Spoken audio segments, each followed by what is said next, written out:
school. So the theme is Wisdom Quest. What is Wisdom Quest? Well, the meaning of Wisdom Quest is the choice of truth and doing what is right. Yung pagpipili ng katotohanan at paggawa ng tama. Yun po ang summary ng ating tema. So that I just would like to share for the sake of parents kung ano yung mga pinag-aralan ng mga bata for 5 days. So ang una po na kanilang natutunan, first lesson nila is the two competing calls. Yung dalawang nag-aagaw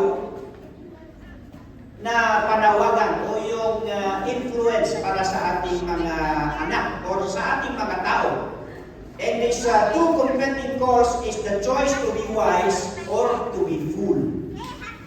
Ano ba ang wise sa Tagalog? Ang wise sa Tagalog, matalino or maalam. Iba yung magaling kasi maraming mga tao magaling pero they do not choose the truth. They do not choose what is right. They choose to be fool. Ano ba yung fool?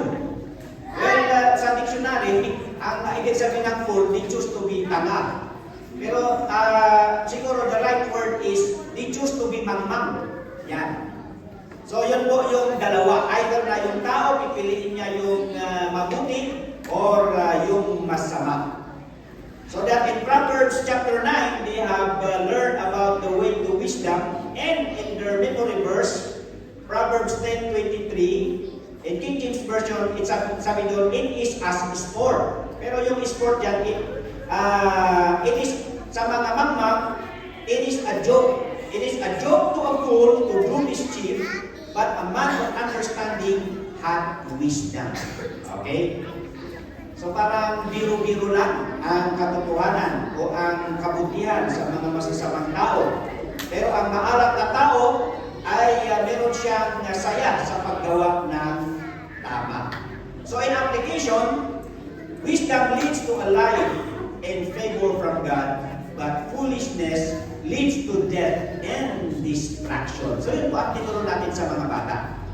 Na ang kaalaman ay nagbibigay ng buhay at bendisyon, biyaya o pabor sa Panginoon. Pero ang masama, ito ay nakakasira sa kanila at ito pa ang ikapahamak at kamatayan nila. So sabi ni Wisdom, Proverbs 9:11, for me, or for by me thy days shall be multiplied, and the years of thy life shall be increased. There is blessing in choosing what is right and doing what is good. Ayan, ang una. Second day, the way of the fool, o yung buhay ng mga mangmang.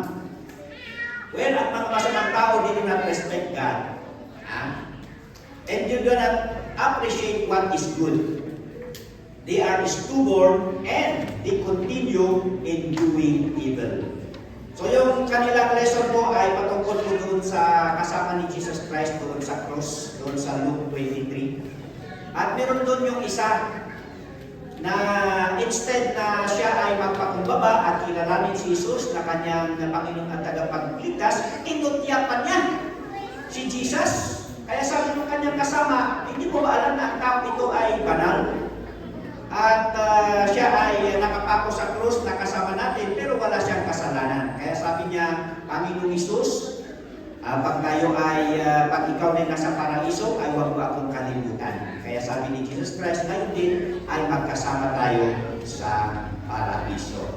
So yun ang mga mangmang o yung mga masamang tao.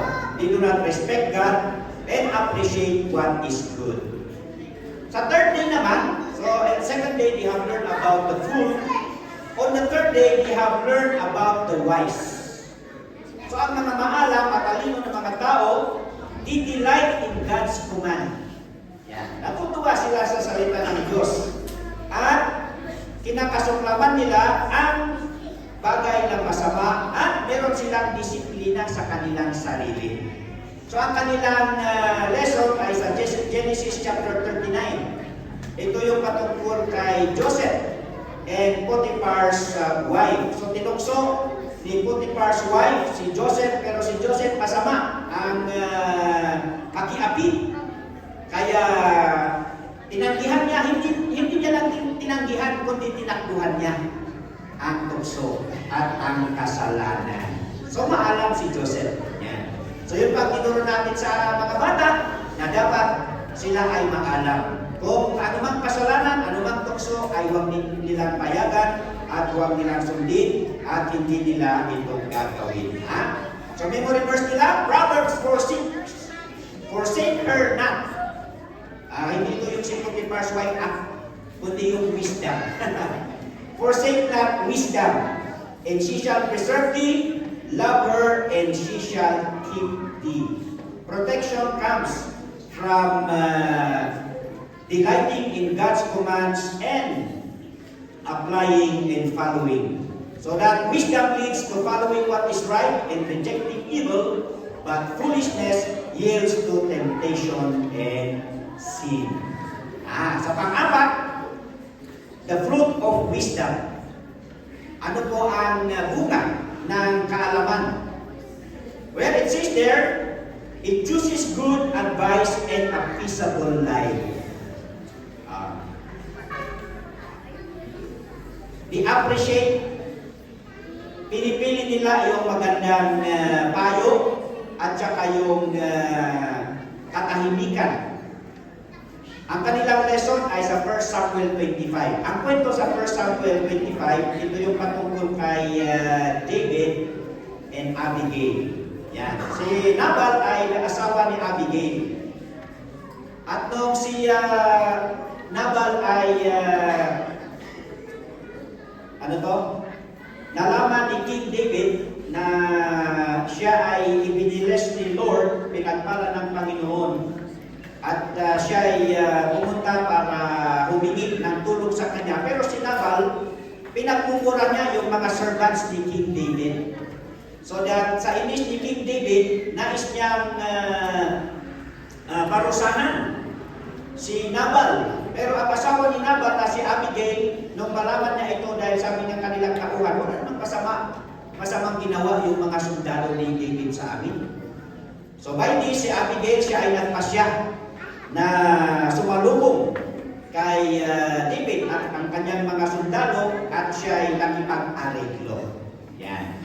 Sabi, pinayuhan ni Abigail na di choose peace kaysa dumanak ang dugo, so that King David respect his good advice at pinatawad niya si Nabal, but then hindi lumusot sa Panginoong Diyos ang kasalanan ni Nabal, for after 10 days namatay si Nabal. Pero dito sa kwento, dito natin makikita si Nabal ay wala siyang respeto sa salita ng Diyos. Wala siyang respeto sa binigay ng Diyos na kanilang hari. So dahil pinagdusahan niya ito. And David rather chooses peace and a good advice.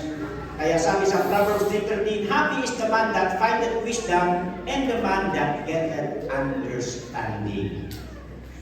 So ang application, wisdom leads to a good relationship and a peaceful community.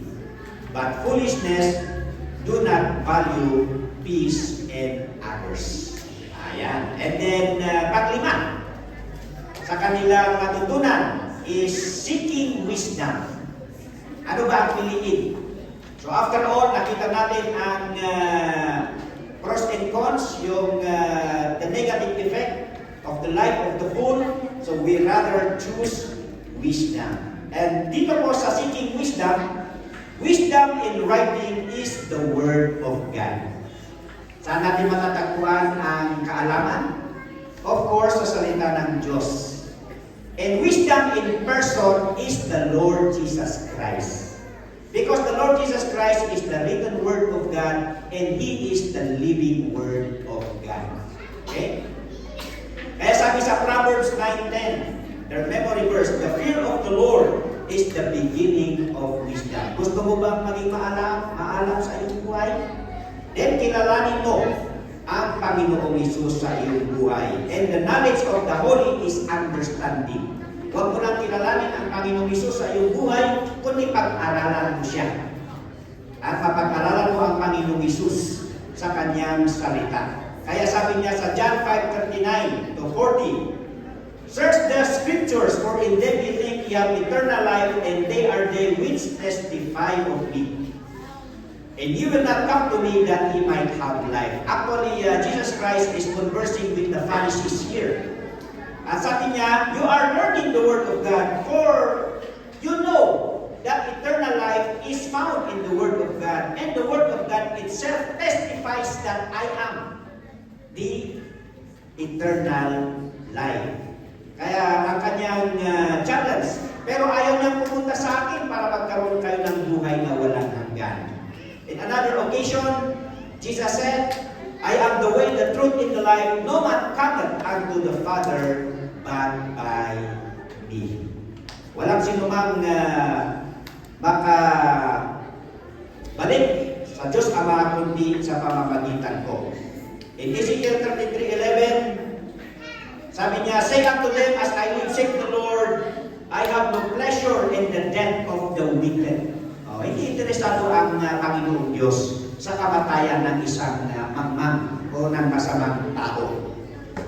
"But that the wicked turn from his way and live. Turn ye from your evil ways, for why will ye die, O house of Israel?" Bakit ikaw ay mamatay at maparusahan sa impyerno? Ang Panginoon naman ay tumatawag. Ezekiel 18:32, "For I have no pleasure in the death of him that dieth, saith the Lord God. Wherefore, turn yourselves and live." Because kung ang kamatayan ng masamang tao ay walang tuwa ang Panginoong Diyos, sabi naman niya ang kamatayan ng mga mananampalataya, Psalm 116:15 says, "Precious in the sight of the Lord is the death of His saints." Yan. Kaya nga, ang pagmamahal ng Diyos, inaanyayahan niya na ang lahat ng tao ay manampalataya sa Kanya.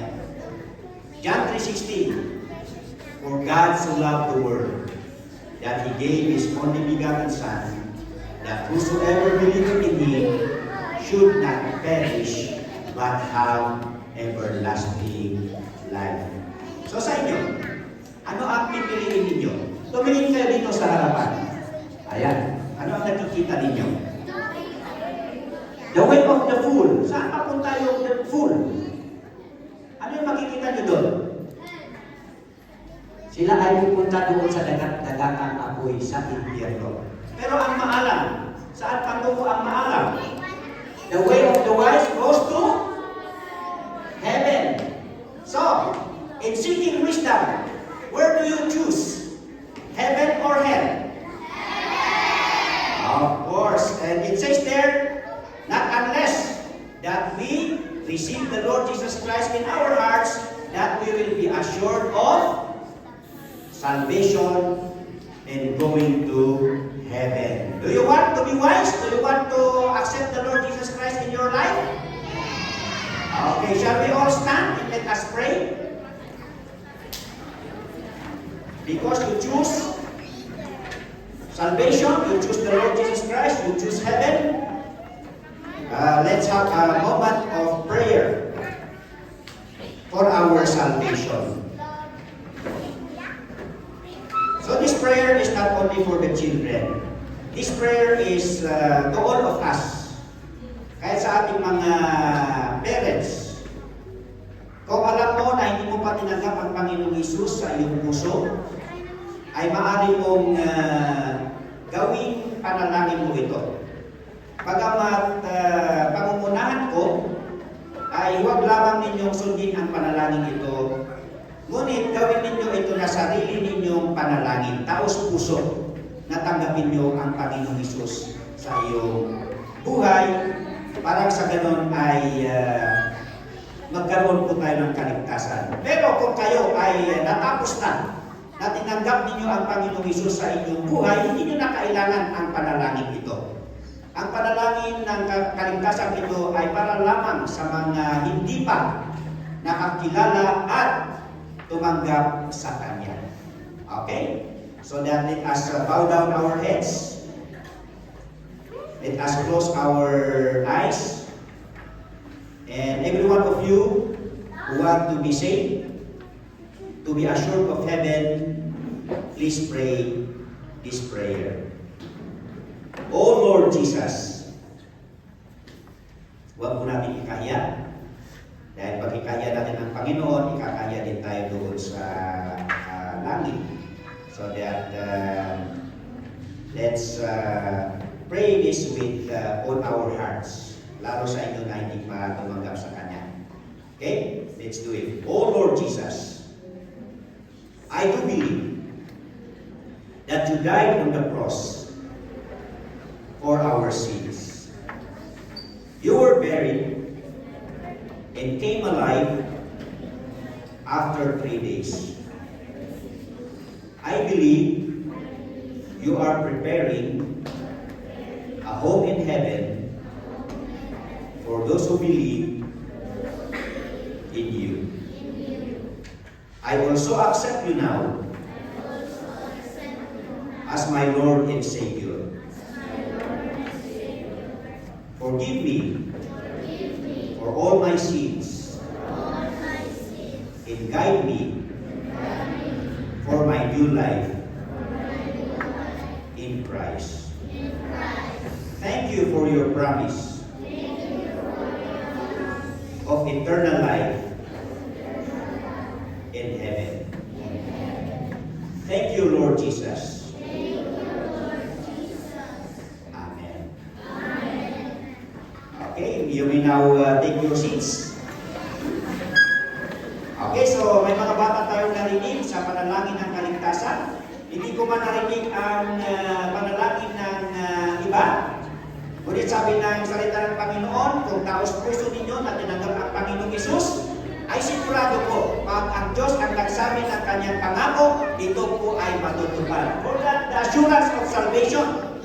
Okay, pag tinanggap pa natin ang Panginoong Hesus, tayo na ay ligtas na. Of course, Romans 10:9-10, it says there, that if thou shalt confess with thy mouth the Lord Jesus, and shalt believe in thine heart that God hath raised him from the dead, thou shalt be saved. For with the heart man believeth unto righteousness, and with the mouth confession is made unto salvation. Ang pananampalataya ay nasa puso, ngunit sa ating bunganga, sa ating panalangin ng kaligtasan, Romans 10:13 says, for whosoever shall call upon the name of the Lord shall be saved. Dahil tinawag natin ang Panginoong Hesus sa ating buhay, tayo na ay ligtas. Hindi lang po tayo naligtas, kundi sa John 1:12 it says there, but as many as received Him, to them gave He power to become the sons of God, even to them that believe on His name. Hindi po lang po tayo naligtas, ngunit ngayon na, dahil tinanggap natin ang Panginoong Hesus,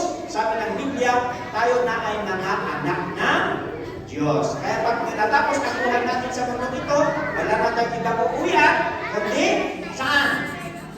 Doon sa langit. The way of the wise. So, meron po lamang tayong encouragement for our closing.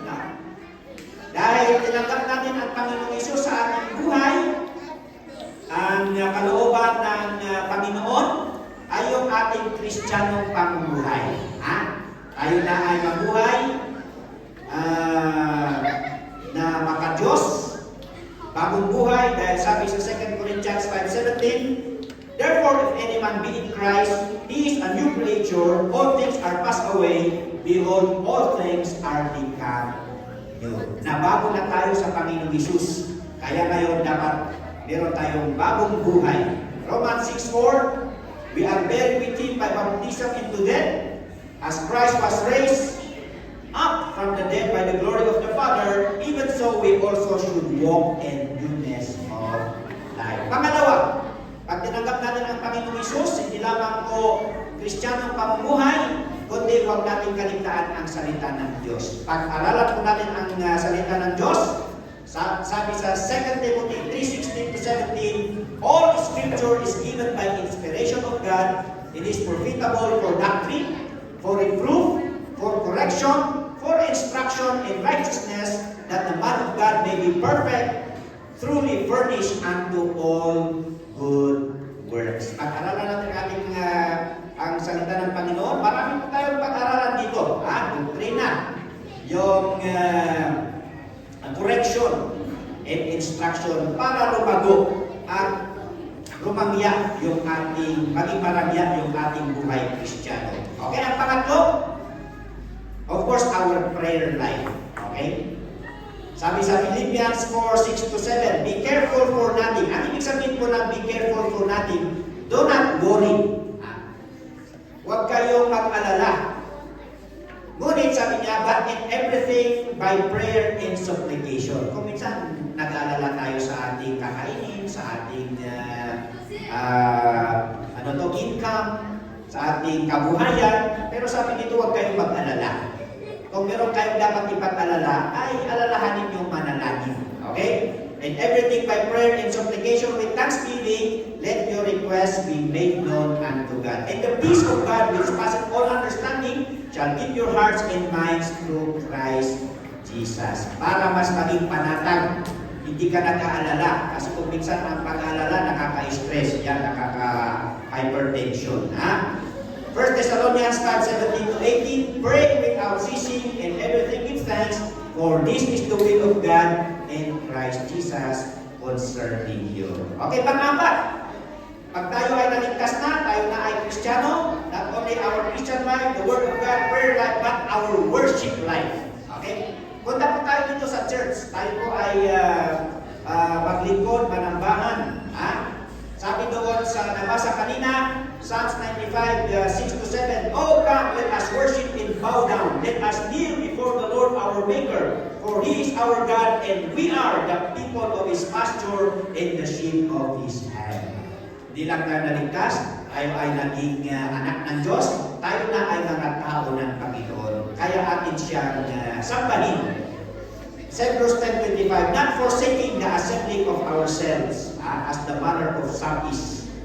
And then last, ang pinakahuli, is our Christian service, ang ating paglilingkod sa Panginoon. Dahil sabi sa 1 Corinthians 15:57-58, but thanks be to God, which given us the victory through our Lord Jesus Christ. Dahil ang Panginoong Isus, binayaran niya yung ating mga kasalanan, siya namatay, siya ay muling nabuhay, at sa kanyang muling pagkabuhay ay maaari niya nang gawin lahat ng kanyang mga pangako na tayo ay gagabayan at siya ang magpapasok sa atin doon sa langit.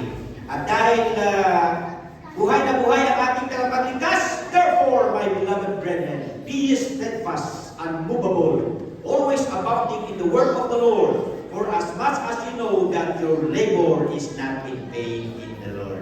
Lahat ng ginagawa natin para sa Panginoon ay may gantimpala at may biyaya. Kaya na, Colossians 3:24, knowing that of the Lord ye shall receive the reward of the inheritance, for ye serve the Lord Christ.